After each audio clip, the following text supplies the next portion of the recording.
मैरवा थाना क्षेत्र के बिलासपुर गांव के एक 22 वर्षीय युवती का शव दाऊदपुर रेलवे ढाला के समीप मिला है। मृतका गुड्डू शाह की 22 वर्षीय पुत्री ज्योति कुमारी है। मृतका की पहचान उसके पास मिले आधार कार्ड से हुई। पुलिस ने इसकी सूचना परिजनों को दिया। ज्योति का शव गांव पहुंचने पर परिजनों में कोहराम मच गया। मृतका के पिता गुड्डू शाह ने बताया कि ज्योति की सगाई 17 अगस्त को हुई थी। उसका शादी मैरवा थाना क्षेत्र के अटवा गांव में तय हुई थी। 24 अगस्त को मुकेश कुमार ने बोलेरो लेकर ज्योति को लेकर फरार हो गया।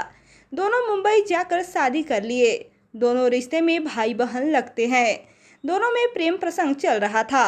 सामाजिक दबाव के बाद दोनों ने गांव आने का फैसला किया, जहां मुंबई से लौटने के बाद दाऊदपुर रेलवे ढाला के समीप ज्योति का शव मिलने के बाद पुलिस ने परिजनों को सूचना दिया।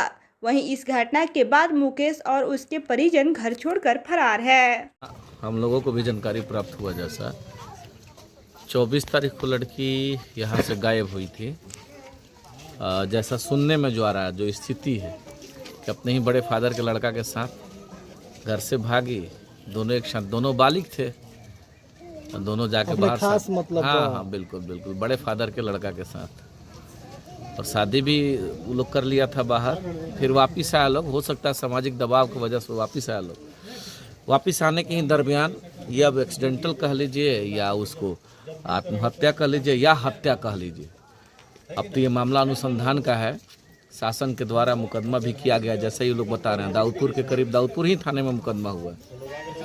तो यही घटना तो बड़ा अप्रिय है, ऐसा नहीं होना चाहिए था, लेकिन अब तो घटना हो चुकी है। बाकी कानून जैसा जो होगा वो। यहाँ लोगों में आक्रोश है, बॉडी को जलाने की स्वाभाविक आक्रोश रहेगा। किसी भी गांव में, किसी भी जगह अगर इस तरह का होता है कि भाई बहन निकल के जाए, शादी करे, तो समाज तो इसको स्वीकार नहीं करेगा। समाज में तो नाराजगी रहेगी ही रहेगी कि भाई कार्रवाई होना चाहिए, ये गलत किया है, ऐसा नहीं होना चाहिए। तो ये सब चीज़ें तो हैं, क्योंकि इससे समाज भी शर्मसार हुआ, रिश्ता भी शर्मसार हुआ।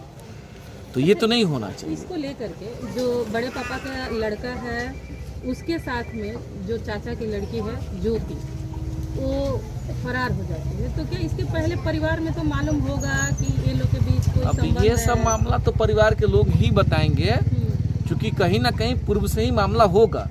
अचानक कोई लड़का किसी लड़की को लेकर नहीं भाग सकता। 6 महीना, साल भर, 2 साल से उन लोगों का प्रेम प्रसंग का मामला चल रहा होगा।